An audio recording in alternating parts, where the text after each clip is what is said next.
that was the case again? Yeah, 100%. Like you said, the toughest roads are chosen for the right people, and we all have our own trials in life, and it doesn't make anyone better than others or my path or anyone else's, and that's the way it is. I just have to look at your own path, and yeah, it's just another story of Ciarán Clarke in a fight.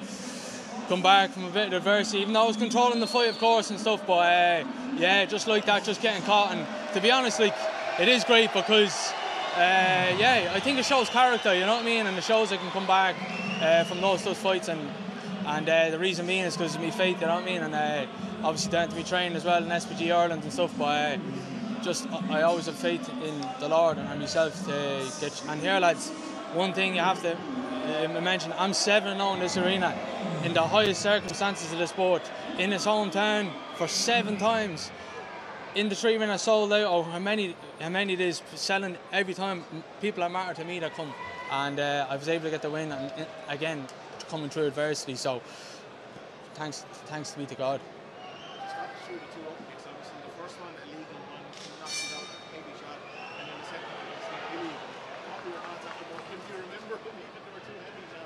Yeah, it was a mad one. I actually didn't know after the second one. I was like, what's the story here? Like, you know, because he was like, hold on a second. I didn't know what was going to happen, like, as in, like, was he going to take a point or what, you know what I mean? I was just gathering my thoughts and getting myself right, you know what I mean?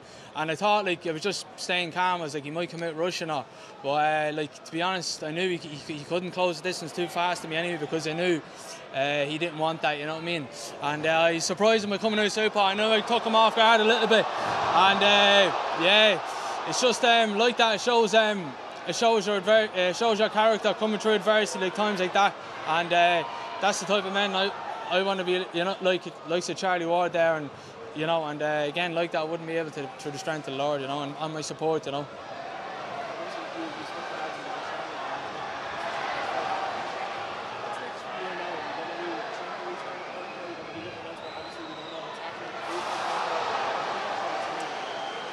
Yeah, look, I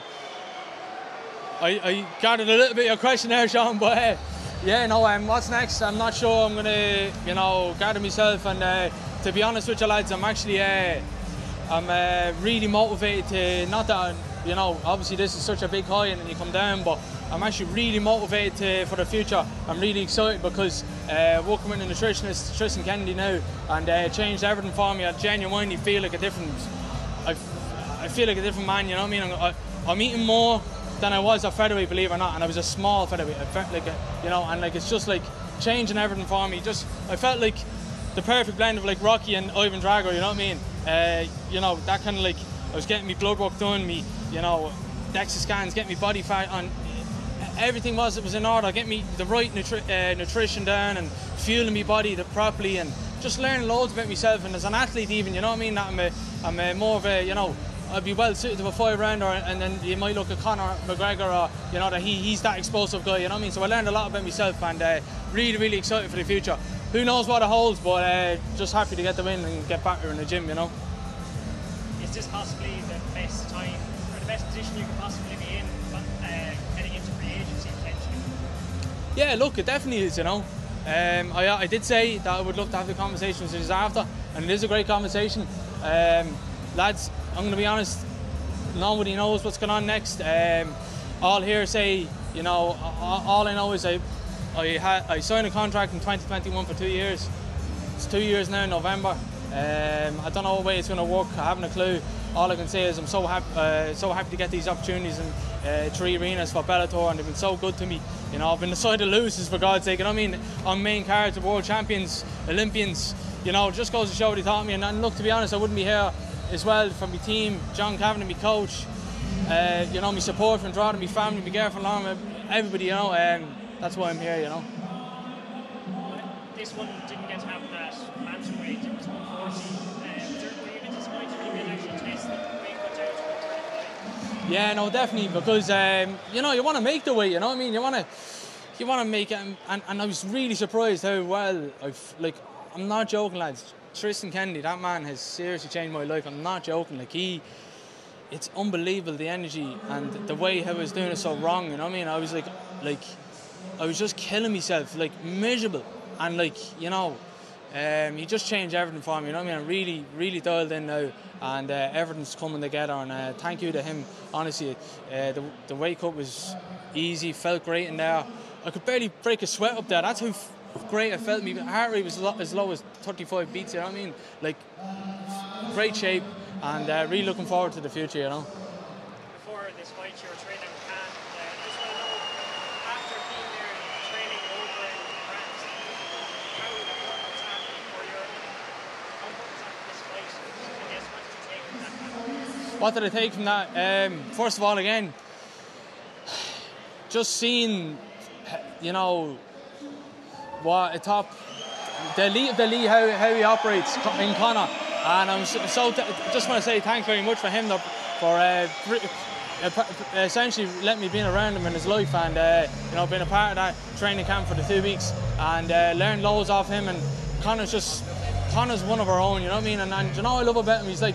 He's still excited about life. That man is everything, and like, he's still excited in the little things, like, you know, like, he's just a normal bloke, and he's very good natured. And actually, a fella that I know back home, he was doing the length and breadth of Ireland run, and Conor donated X amount of money to him, and like, that's the character Conor is. And I want to say thanks very much for letting him and all his coaches, by the way, Phil Sutcliffe, Tristan, obviously, you know, Raj, you know, the doc, all of them, you know, everyone. I want to say thanks to them, and had a great experience with lads, you know.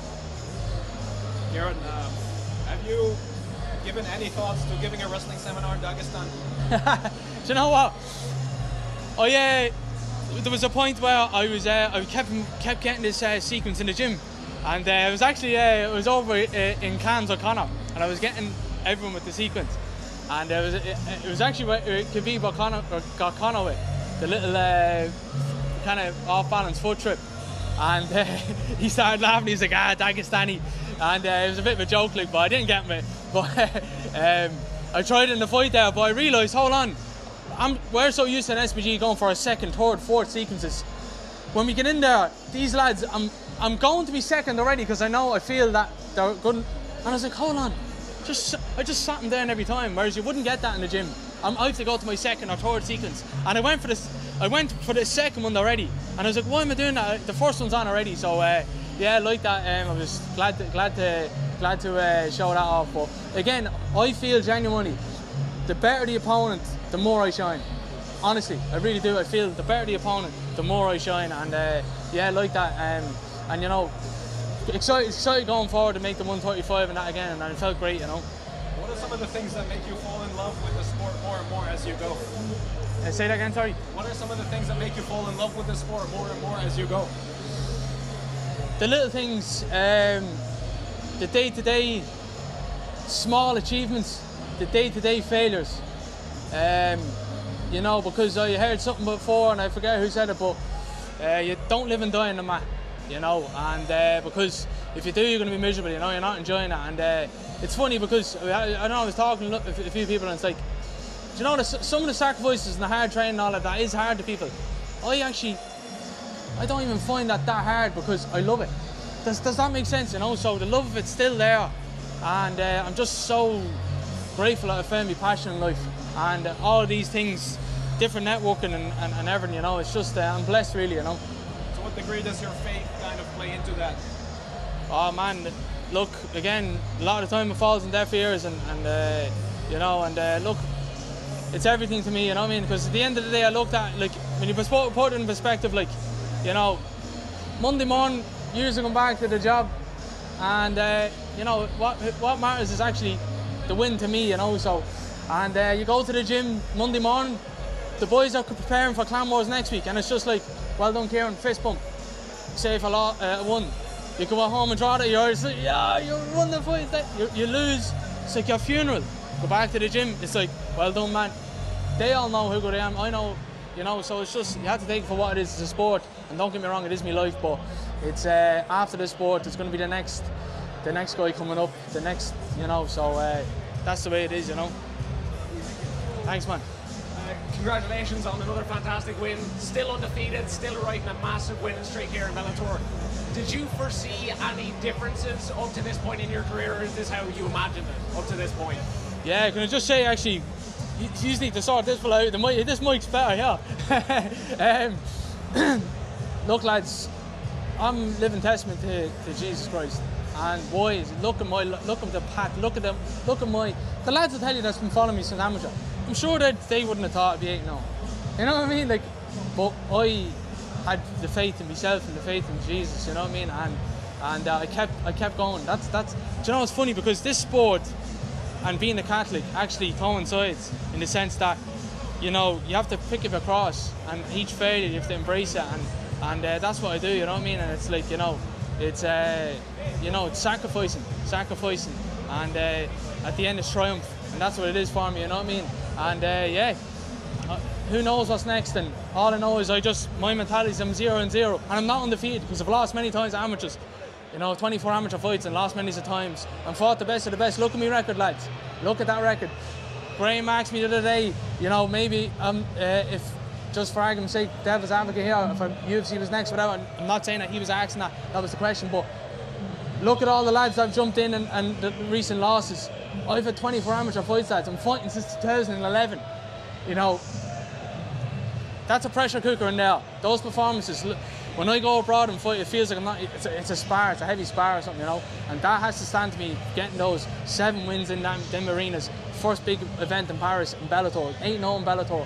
One of the most in the whole company, you know what I mean, on the trot in his hometown. So look, again, not blowing me on trumpet, again, that's all down to what's given to me from above, and gives me the strength, and my team around me, John Cavan and my coaches, you know, that's who that's the work they're putting into me, shining on the night.